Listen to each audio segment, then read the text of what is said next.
jangan ada yang maju, jangan ada yang maju, jangan ada yang maju.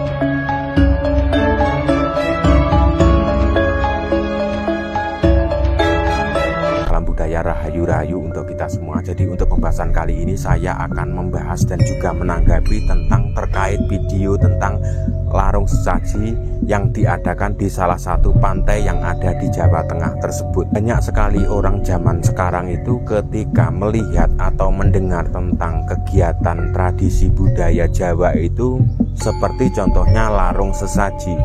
Biasanya larung sesaji itu diadakan di pantai atau di telaga yang ada di Jawa. Penjelasan Mas Jero Wasi Teguh, kita simak apa penjelasannya. Salam Rahayu, salam budaya para pemirsa sekalian. Jadi saya akan menjelaskan bahwa apakah melarung sesaji ke laut atau ke tempat-tempat yang dianggap keramat itu dianggap musyrik ya. Jadi pertanyaan dari pegawai medsos AE ini akan saya jawab. Jadi jawabannya adalah tergantung dari niatnya pribadi masing-masing ya. Jadi kalau kita misalkan datang ke tempat keramat, kita tujuannya untuk mencari pesugihan, mencari kekayaan, mencari nomor, mencari togel ya, mungkin itu boleh dibilang kurang pas lah ya. Tapi kalau kita datang ke suatu tempat yang dianggap keramat atau di pantai atau di laut, kita untuk menguri-uri budaya, untuk melestarikan tradisi, untuk menghormati alam dan lingkungan, untuk menghormati roh-roh leluhur, dan untuk menghormati Tuhan Sang Pencipta itu sendiri. Ya saya kira sah-sah aja ya. Jadi kalau orang Jawa itu biasanya kalau mau panen itu karena Tuhan sudah memberikan padi, memberikan buah, semua kekayaan, kita persembahkan lagi kepada Tuhan sebagai rasa terima kasih ya. Kemudian kalau kita misalkan memberi wewangian atau harum-haruman, dupa atau mungkin kemenyan atau apa, sebetulnya itu bukan ngasih makan setan, karena setan itu adalah bau yang amis-amis sukanya, sedangkan harum wangi itu adalah bau para roh-roh suci atau para dewa.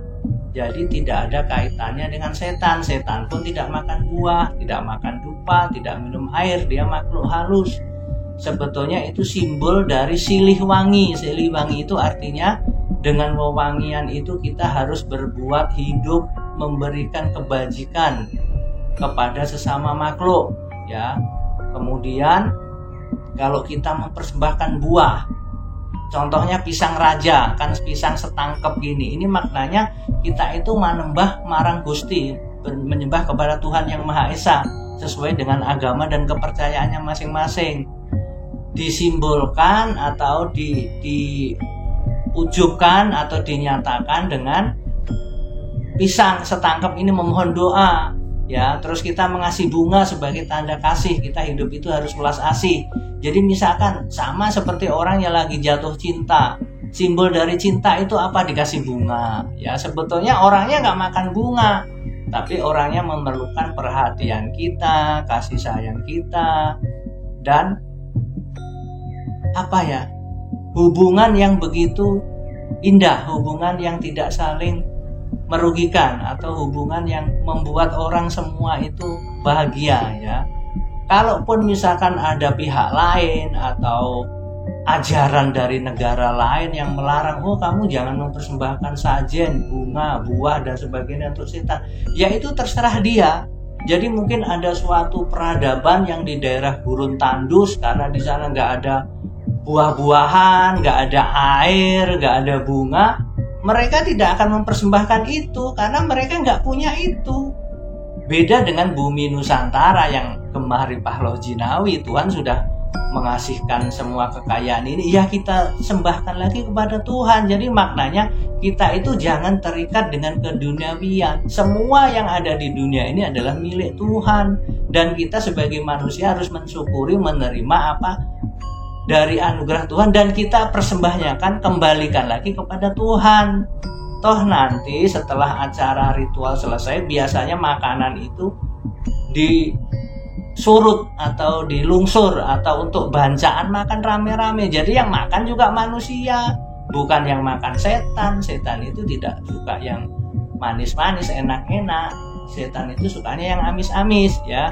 Jadi kita jawabannya intinya saling menghormati, ya. Yang silahkan, kita mau beragama apa silahkan, mau budaya apa silahkan, tapi jangan menghina budaya lain, karena budaya agama itu sesuai dengan desa Kalapatra, sesuai dengan sosiologi dan antropologi daerah masing-masing. Tiap daerah, tiap negara berbeda. Jadi jangan bilang, oh ini saya satu-satunya ajaran yang berasal dari Tuhan, di ajaran saya tidak ada mempersembahkan bunga. Ya itu mungkin ajaran yang di tempat yang gersang nggak ada bunga. Tapi kalau yang di Nusantara, yang Gemahari Pahlo Jinawi, yang banyak kekayaan, ya manusia Nusantara sudah sewajarnya dia menghormati Tuhannya, dia menghormati lingkungan alam, dia menghormati leluhurnya, dia menghormati sesama manusia dengan sarana prasarana, simbol, bebantenan atau sesajen tadi. Saji itu artinya disajikan, dipersembahkan. Jadi intinya kita itu bahwa di dunia itu nggak punya apa-apa, semua punya Tuhan. Mari kita bersyukur, kita serahkan lagi kepada Tuhan, agar Tuhan memberikan rezeki berkah yang lebih melimpah. Kalau ada oknum yang niatnya nyari pesugihan, kekayaan, atau menyembah setan, ya itu ya urusan mereka. Tapi kalau ajaran leluhur orang Jawa itu, kita semua adalah menyembah Tuhan yang Maha Esa, berbuat baik kepada sesama manusia, dan menjaga alam lingkungan di sekitar kita. Kita muliakan lingkungan yang telah memberikan makanan, air, udara kepada kita. Jangan mengutamakan, memuliakan tanah orang lain, negara lain. Jangan menguri-uri atau mengutamakan menyembah leluhur lain. Kita utamakan berterima kasih kepada leluhur kita sendiri, kepada bangsa dan negara kita, dan kepada lingkungan kita di sekitar kita. Jadi doa kita itu tidak membedakan mau agama apa, mau orang apa. Semoga semua makhluk hidup sejahtera, hidup damai dalam perbedaan, Bhinneka Tunggal Ika, ya. Semoga damai, rahayu, rahayu semuanya. Mohon maaf kalau ada kata-kata yang buat tersinggung. Kita hanya meluruskan. Ini adalah kultur budaya orang Jawa. Jadi orang Jawa itu punya budaya yang adiluhung, yang tidak dimiliki oleh bangsa lain. Makanya seperti Jawa dan Bali dan Kalimantan itu memang berbeda dengan daerah-daerah lain atau berbeda dengan negara lain, karena masih memegang kultur budaya yang ada. Orang zaman sekarang itu selalu mengaitkan dengan agama, dan mereka akan mengatakan ini akan mengundang kemusyrikan, atau ini musyrik, atau ini syirik. Seperti itu yang ramai di media sosial. Banyak sekali orang yang mengatakan itu tujuannya apa dan manfaatnya apa. Jadi larung sesaji itu kalau orang Jawa atau orang Bali, kita itu bersyukur kepada Tuhan yang Maha Esa.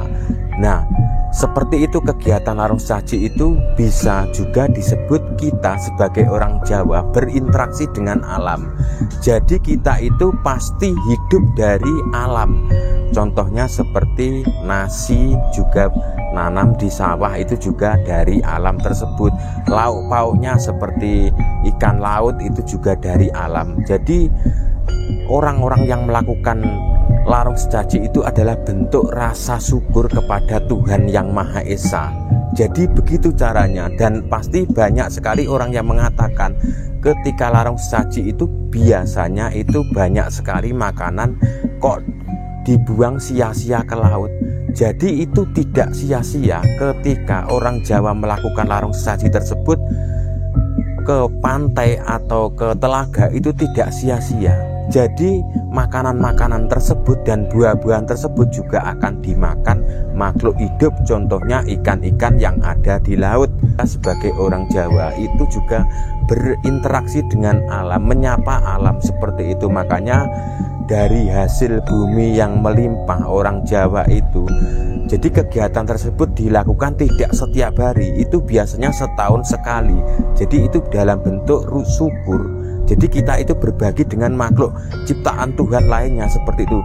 Jadi orang berbagi itu tidak harus kepada manusia, kita juga bisa berbagi kepada hewan, binatang, juga ikan tersebut. Contohnya kucing, contohnya anjing yang berkeliaran di jalan, itu juga kita itu bisa berbagi seperti itu. Jadi berbagi itu tidak harus hanya kepada manusia. Orang mengatakan bahwa itu kegiatan larung sesaji seperti itu akan mengundang bencana seperti itu tidak benar seperti itu. Jadi ketika melihat tradisi budaya yang ada di Jawa, kegiatan-kegiatan yang ada di keraton, itu tidak mengundang bencana ya. Jangan dikaitkan dengan agama. Itu tradisi budaya Jawa, kultur budaya, kearifan lokal yang ada di Jawa Nusantara. Nanti kalau orang Jawa membalasnya akan mengaitkan dengan agama, nanti akan banyak sekali teman-teman akan tersinggung dan mengatakan bahwa ini adalah penistaan agama. Itu yang akan terjadi. Jadi kegiatan-kegiatan yang ada di Jawa, contohnya larung sesaji tersebut, itu jangan dikaitkan dengan agama. Karena agama apapun orang yang ada di Jawa, itu orang yang masih menguri-nguri budaya Jawa pasti akan melakukan seperti itu, karena itu tidak berkaitan dengan agama. Mungkin orang-orang tertentu yang beragama taat tersebut mungkin akan menganggap itu adalah musyrik, itu adalah syirik, makanya selalu dikait-kaitkan dengan agama seperti itu. Orang Jawa itu juga banyak sekali orang yang taat beragama tertentu tersebut tapi masih melakukan kegiatan-kegiatan, contohnya seperti larung sesaji. Orang mengatakan bahwa kegiatan larung sesaji tersebut tidak ada manfaatnya. Itu adalah orang-orang yang tidak mengerti tentang budaya Nusantara. Sebenarnya yang ini adalah budaya yang luar biasa seperti itu. Tapi bagi orang yang tidak mau paham, ataupun paham sebenarnya paham tapi tidak mau paham seperti itu dan tidak mau mengerti karena sudah punya keyakinan lain seperti itu, makanya akan selalu menghujat, mengatakan itu tidak ada manfaatnya, itu syirik, itu musyrik seperti itu. Ya manfaatnya, dampaknya juga luar biasa dan bisa dinikmati oleh orang-orang zaman sekarang yang tanpa kita sadari seperti itu. Manfaatnya banyak ya. Jadi manfaatnya supaya kita itu bisa berinteraksi dengan alam, kita berinteraksi dengan lingkungan seperti itu. Itu manfaatnya banyak. Kita bisa dijauhi dari mara bahaya, dari bencana alam seperti itu. Setidaknya tidak bisa mencegah, setidaknya kita bisa melindungi diri kita, orang yang ada di sekitar acara tersebut dijauhkan dari mara bahaya. Komenan menarik yang ada di media sosial mengatakan, mohon maaf saya mau tanya acara tersebut itu apa, karena saya itu orang Jawa tapi tidak tinggal di Pulau Jawa. Ya mungkin sahabat kita ini dulunya keturunan Jawa, itu tidak tinggal di Pulau Jawa tapi tinggal di luar Pulau Jawa. Makanya sebenarnya sebagai orang Jawa itu harus tahu tradisi adat dan budaya dari Jawa. Kalau memang benar-benar tidak tahu atau memang tidak benar-benar tak tahu sama sekali, itu nggak masuk akal ya. Karena kita itu setiap hari sudah itu memegang media sosial, melihat video-video yang ada di media sosial, tidak mungkin kalau tidak tahu ya. Itu mungkin hanya sebagai awal saling menyapa kepada teman-teman kita semua tersebut ya. Tidak apa-apa ya, pertanyaan tersebut itu sangat bagus umpamanya bagi orang yang benar-benar tidak tahu. Jadi kegiatan larung sesaji tersebut adalah kegiatan budaya Jawa, dan siapa yang melakukan kegiatan tersebut itu ya orang-orang Jawa, dan ini tidak ada kaitannya dengan agama ya. Jadi agama apapun bagi orang Jawa ketika melakukan tradisi adat, kearifan lokal, budaya setempat itu akan melakukan apapun agamanya, agama A, B, C, D, E itu tetap akan melakukan. Bagi yang masih melakukan, bagi yang tidak mau melakukan ya tidak apa-apa, dan jangan mengganggu orang yang melakukan kearifan budaya Nusantara tersebut. Karena orang Jawa yang melakukan kegiatan-kegiatan tersebut juga tidak pernah mengganggu acara kegiatan agama dalam bentuk agama. Kegiatan rutinan dalam agama tersebut itu para pelaku kearifan budaya Nusantara itu tidak pernah mengganggu. Jadi jangan dikaitkan dengan agama. Setiap agama yang ada di dunia ini bagi para penganutnya akan selalu mengatakan bahwa agama saya itu adalah agama yang terbaik. Agama yang lain itu salah, agama yang lain salah. Kegiatan larung sesaji itu musyrik, syirik, seperti itu bagi orang-orang yang belum benar-benar mengenal tentang agama dan belum benar-benar belajar tentang agama dan belum benar-benar mengetahui tentang arti dalam buku dalam agama tersebut. Jadi dalam buku setiap agama yang ada itu ada bukunya, ada panduannya, dan benar-benar tidak mempelajarinya apa arti filosofinya dalam kata-kata di dalam buku tersebut. Makanya ketika melihat kegiatan orang membakar dupa, orang larung sesaji seperti itu akan mengatakan musyrik dan syirik dan sesat, itu bisa mengundang bencana. Itu adalah kata-kata yang salah besar ya. Cukup sekian konten saya kali ini. Jika ada salah kata, penyebutan nama yang tidak sesuai dan menyinggung perasaan panjenengan, saya minta maaf yang sebesar-besarnya. Salam budaya Nusantara.